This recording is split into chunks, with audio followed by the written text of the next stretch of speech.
Question 1. In this section, you'll hear a conversation between a student and the coordinator of the Student Service Centre. First, you have some time to read questions 1 to 3.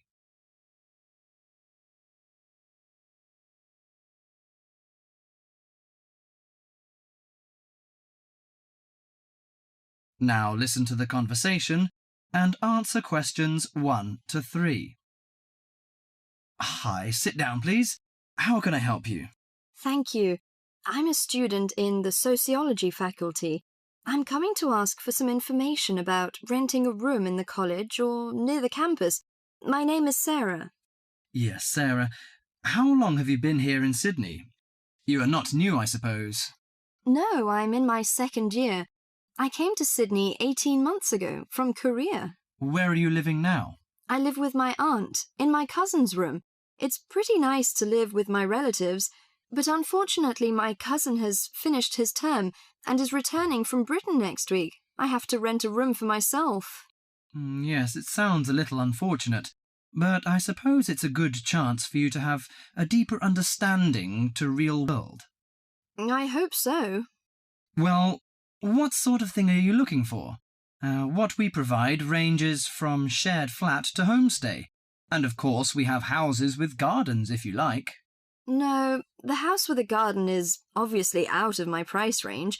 Shared flat is not bad, but I prefer a homestay. I enjoy the feeling of living with the family. When do you plan to begin the rent? Next week, you just said? No, my cousin is arriving by next week, so I hope to move out by this weekend. This weekend, okay.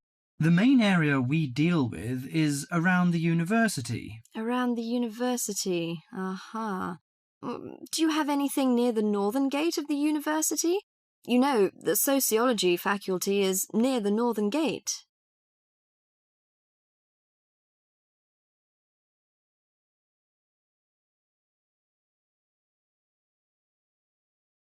Before you hear the rest of the conversation, you have some time to look at questions 4 to 10.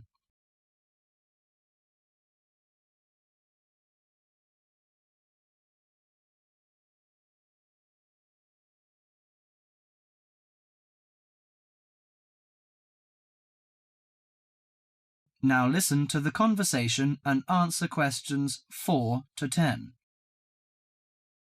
Yes, what sort of price are you thinking of? Well, could you give me some idea? You know, I have no experience of renting a room. I don't know what price is reasonable, but I hope it's not over $300. I see. Usually the homestay ranges from $180 per month. Only $180? Yes, to $350 depending on a number of different factors. What does it depend on? Well, obviously the quality of the house, the facilities and extra services. Oh, I don't care about the quality very much, as long as it's clean. As to the facilities, I want the room with the separate bathroom. Kitchen isn't a necessity, because I don't want to cook by myself. I hope to have meals with the family if possible. Okay, let me check the files. Yes, I think this one might suit you. It's a family house with 2 vacant bedrooms. How about the owner of the house? I mean, is it a family or... According to the file, it is a retired lady. She wants to find college students as tenants. That's great. What's the condition of the rooms? The bigger bedroom is furnished and with a bathroom, and the rent is $320 per month. The smaller one charges $250. It is furnished too, but without bathroom. Oh, $320. It's a bit out of my range, but I think I prefer the bigger one. How about the meals? Well, the rent includes breakfasts and suppers. No lunches, however. You have to buy your lunch. That's no problem. I usually have my lunch in the college cafeteria. And that doesn't cover the water bill and electricity fee, but the laundry is included. Fine. Could you tell me the address? Yes, it's on 323 West Park Road. Let me get that down. 323. Okay, it's near the university. So, when can I have a look at the room? You know, I'm a little pressed for time. The file says the landlady is in every afternoon. So this week, say Friday? Oh, I'm afraid I can't make it then. I have a lecture on Friday afternoon till 5:30. How about Thursday? Okay, that's fine. Would 5 be okay? Yes, fine. Just come here. Yes, here in the student service office. Oh, before I forget, before moving, you have to pay 1 month's rent in advance. Really? Oh, I didn't know that before. Could I ask why? As the deposit. You know, in case you damage the property or move out without giving notice. Usually this doesn't happen, but standing in the owner's shoes... Yes, I understand it all. So that's $320. Okay, I'll take the money if I'm satisfied. Well, a word of advice. Don't forget to get a receipt when you pay the deposit or rent. Yes, thank you so much. That is the end of section 1.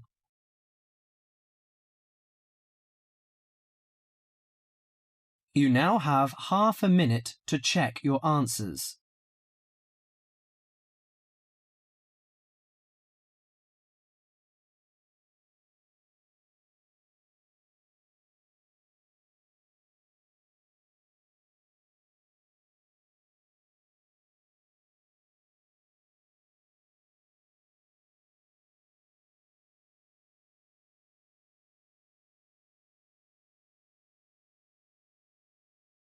Now turn to Section 2. Section 2. You are going to hear a talk given by Madeline. She is going to introduce the recreational facilities on campus and in town. First, you have some time to look at questions 11 to 20.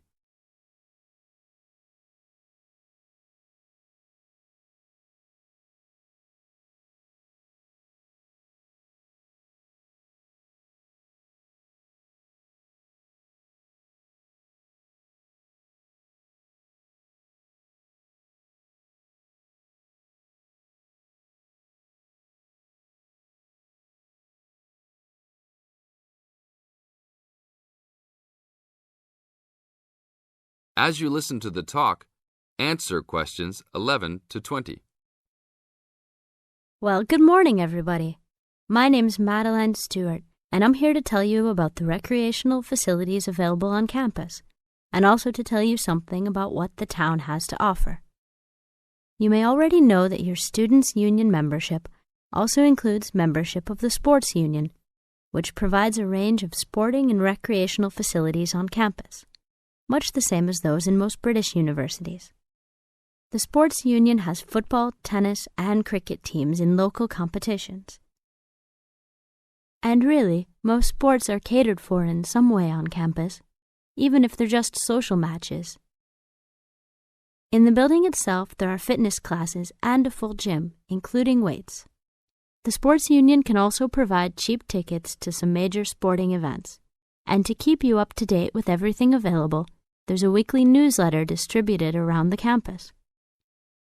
You should check this to find out the names and phone numbers of the contact people for each sport or activity you're interested in. Yes, did you have a question? Yes, apart from what you've just said, does the Sports Union offer individual help in any of its activities, for example, in getting fit and healthy? Yes, we do. The Sports Union has a fitness assessment clinic every Friday, staffed by the resident sports trainer, who can provide advice on the best program for you and refer you to various charts. I'm sure you all realize that for any medical assessment or health problem, you should go to the University Medical Service.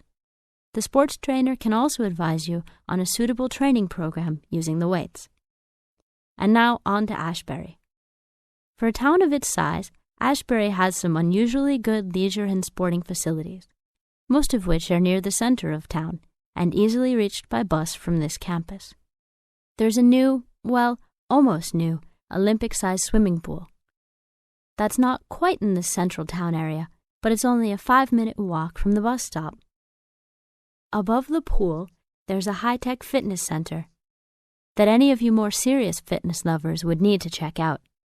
Then, in the center of town, there's a sporting complex called the Anderson Center, which contains squash courts and facilities for a number of other indoor sports, such as basketball. And just around the corner from the Anderson Center, in the main street there, is an indoor bowling alley. All of these facilities are listed in the weekly newsletter, so I encourage you all to look through it and... This is the end of Section 2. Now you have half a minute to check your answers.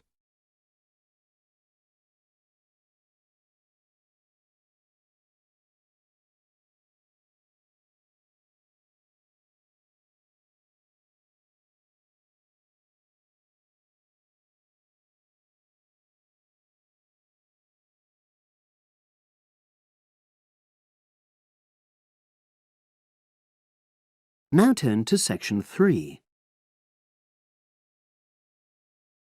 Test 7, Section 3. You will hear two business studies students discussing a presentation they'll do on an article on working effectively in groups. First, you have some time to look at questions 21 to 26.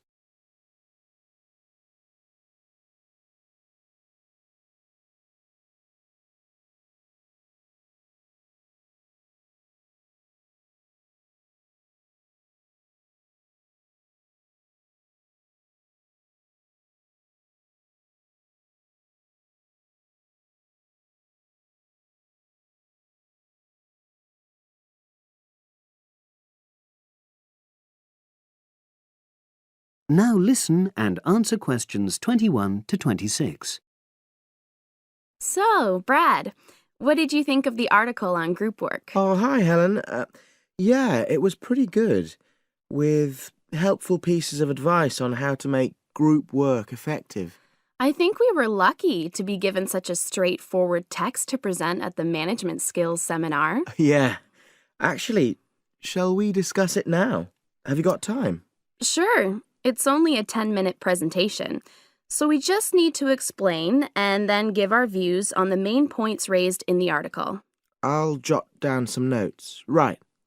So, there are 3 main sections. I suggest we start with listening. Yeah, effective listening in groups, because it's not something that's frequently covered on courses in our field. No, and we should say that in the presentation. Yeah. And also effective listening's pretty simple, you know. I don't think it's hard to learn. Well, people think it's easy, but in my experience, most of us tend to be very lazy listeners. Okay, I wouldn't argue with that. Something I do think we should emphasize is the power of the listener's posture, gestures, etc., in making speakers feel respected. Not that you're just waiting for them to finish before jumping in with your own ideas. Uh-huh. Okay, right. The next section is on goal setting. Let's make sure we're clear what the article says on this. Yeah. Well, firstly, it says that all group members must be given time to explain their own goals. That's it, yeah. And then did it say that the whole group should agree on common goals? That's a bit too strong. It's more that everyone's agendas should be equally acceptable. But it does say that goals have to be realistic, you know... Achievable within a particular time? You've got it. That's really what the article's saying. There isn't really any point in having ideals if group members know they won't come to anything within a reasonable period. So, I think a summary covering those points will be enough for that part of the presentation, don't you? Yeah. Now, the last section is about conflict resolution. Actually, I thought it was the worst part of the article. Me too. I don't think it went into sufficient detail on the issue. Actually, I thought it devoted too much space to it, but that it was all rather boring, you know? It didn't mention some of the more radical theories. Absolutely. I found that really irritating. Right, and also I think it could have said more about conflict sometimes being healthy in groups. Absolutely. It just mentioned rather glibly about how we should avoid thinking of winners and losers and that quick resolution of conflict is always desirable. Without explaining what these terms mean? Well, it gives quite detailed definitions, but doesn't develop a proper argument. Right. So, for the presentation, I think we just give some definitions and... And then explain what we felt were the weaknesses in the article's treatment of conflict resolution. Yeah, good. Now you have some time to look at questions 27 to 30.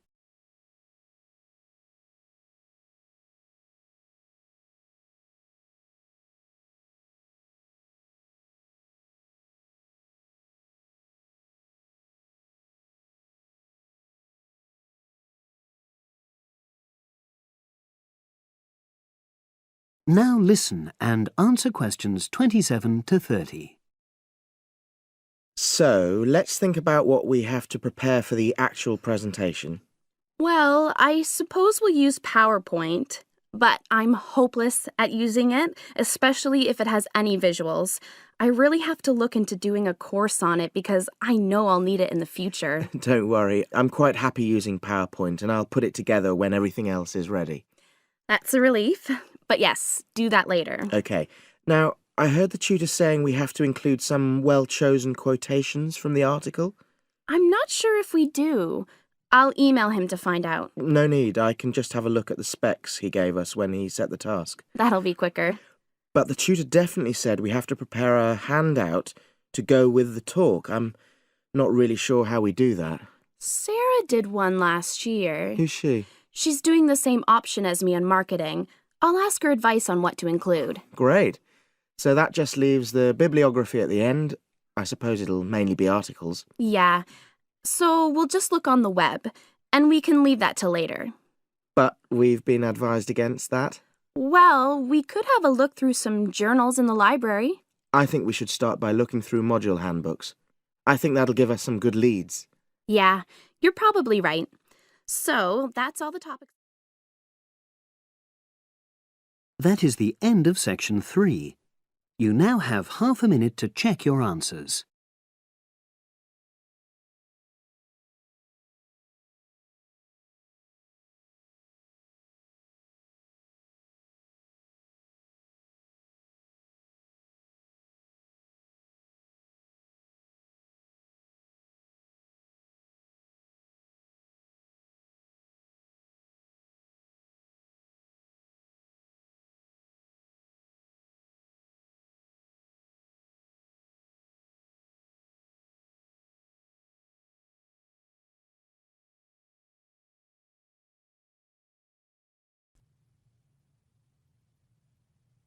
Section 4. You'll hear a lecturer talking to students about sport in Ireland.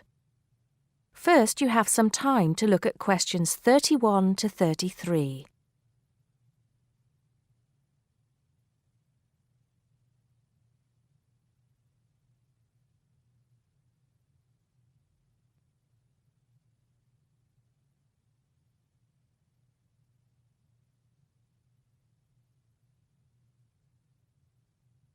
Now listen carefully and answer questions 31 to 33.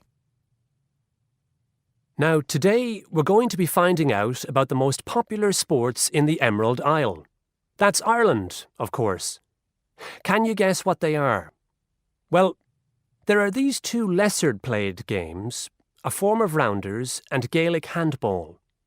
But we'll start with one which is perhaps over 3,000 years old, arriving in Ireland with the Celts, some claim. That may be a slight exaggeration, but I consider it to be the fastest field game in the world, and it goes by the name of hurling. Well, that's what it's known as in the English-speaking world anyway. So, what do you have to do? You've got 15 players on a team, one of them the goalkeeper. Each one has a stick called a hurley. Here you are. I've brought mine along. Had it since I was at school.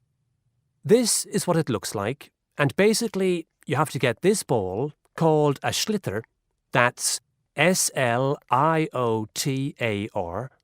so it's not spelt the way it's pronounced.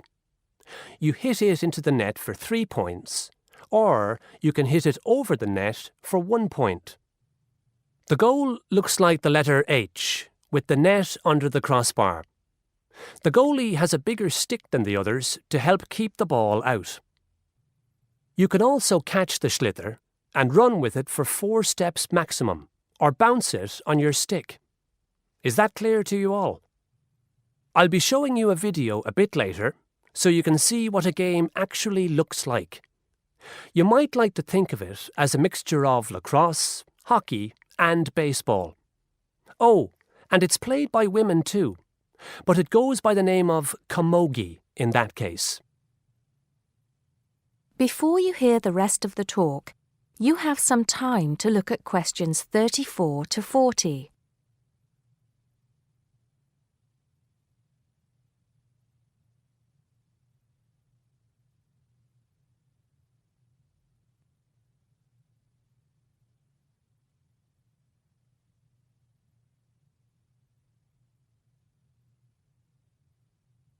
Now listen and answer questions 34 to 40. I'll give you a bit of the history, shall I now? Generally, the golden age of the game is considered to be the 18th century. But systematic rules were first agreed and drawn up at that great shrine of learning, Trinity College Dublin, in 1879, founding the Irish Hurling Union, closely followed just a few years later by the formation of the Gaelic Athletics Association. With greater organisation last century, the All-Ireland Hurling Championship got off to a flying start, and I'm proud to say that my own native city of Cork has won more than 20 titles over the years. But then, so have Kilkenny and Tipperary. Is it only played in Ireland? No. Well, it is the only country with a national team at the moment, but you may be surprised to discover there are hurling clubs in London, as well as in America and Argentina, to name just a few. The other game I'd like to take a little time to introduce you to is Gaelic football, which is played on the same pitch as hurling with the same number of players, but there's no net. You just have to get the ball over your opponent's goalposts. And you can do that by kicking or punching the ball.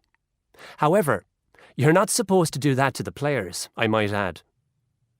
Imagine it as a combination of soccer and basketball. But in my opinion, it's a more exciting spectacle than either of those. Excuse my bias, if you will. It's also very popular with women. In fact, there are more women's teams than for any other sport. Whether despite or because of the physical contact involved, I wouldn't like to say. They do play a shorter game, 60 minutes, rather than the men's 70. So, let's have a look. If we can have the lights down, I'll see if I can get this technology to work. That is the end of section 4. You now have half a minute to check your answers.